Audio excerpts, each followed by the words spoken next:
Hello everyone, welcome to Rayat Shikshan Sanstha's Western Region English Medium YouTube channel. Today we are going to learn a poem of 9th standard English Kumarbharati.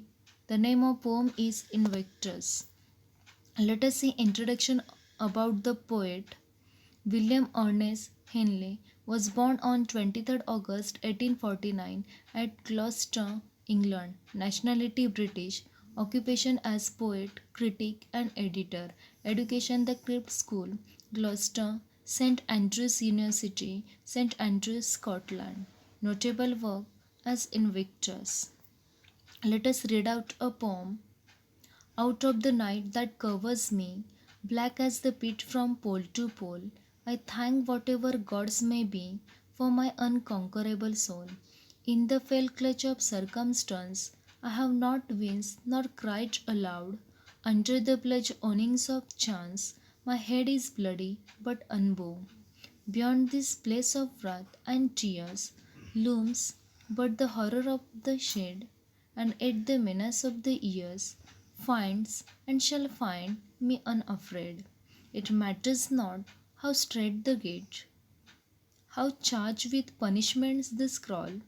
I am the master of my fate, I am the captain of my soul.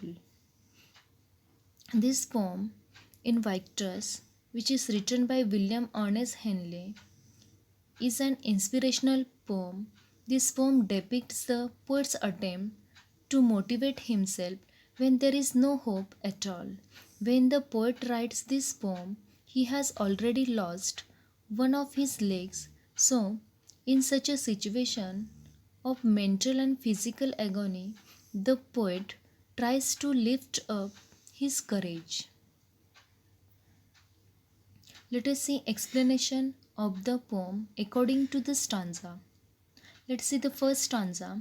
Out of the night that covers me, black as the pit from pole to pole, I thank whatever gods may be for my unconquerable soul.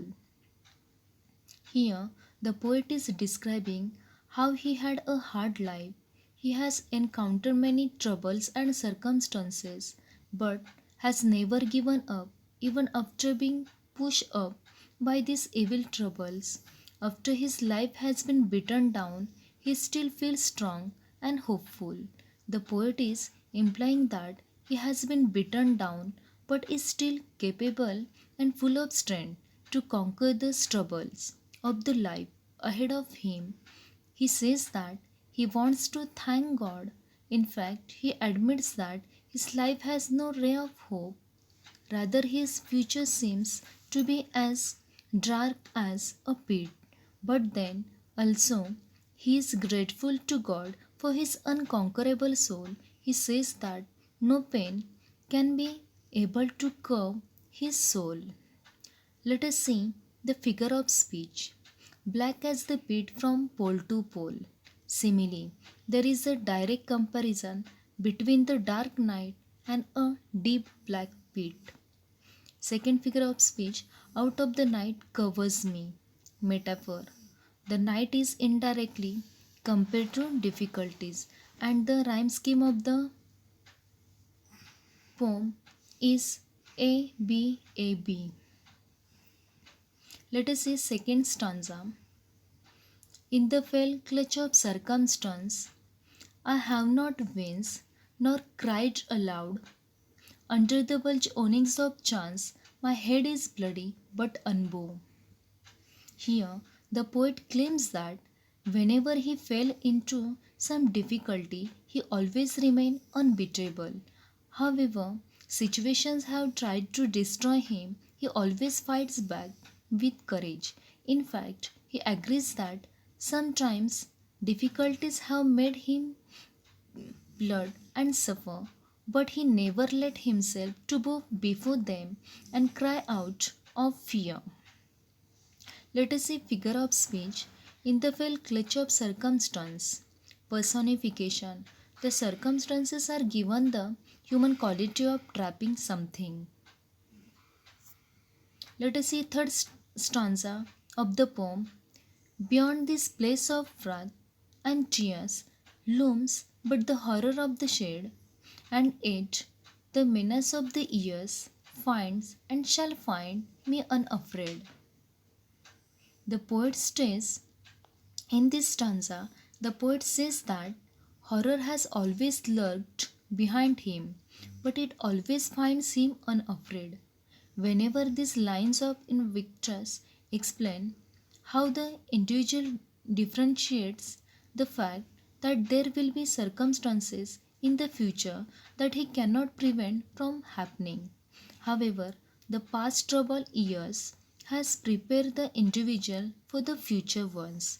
The approaching years must stand and be ready to find the person unafraid and ready to overcome the hardships that the forthcomings will provide. Rhyming words: tears, ears, shed, unafraid. And the rhyme scheme of the stanza A B A B.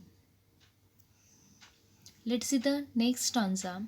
It matters not how straight the gate, how charged with punishments the crawl.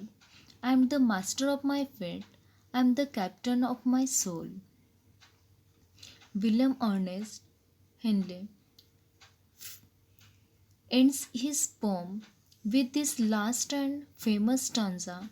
These words are basically interpreting how a person is the controller of their own life, whatever they encounter in life or whatever life throws at them, they are the captain of their soul.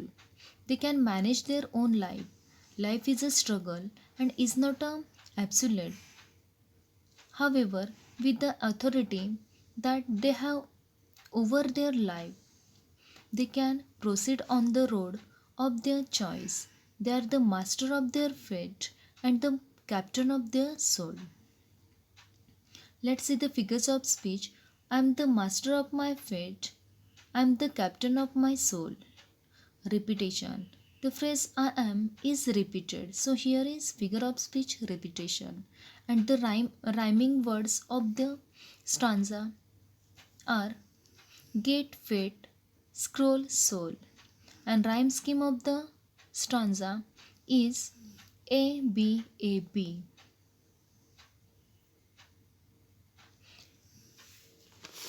Hence, this poem motivates the readers to understand the fact that nobody can control our lives. It only depends on us how we choose to live our lives.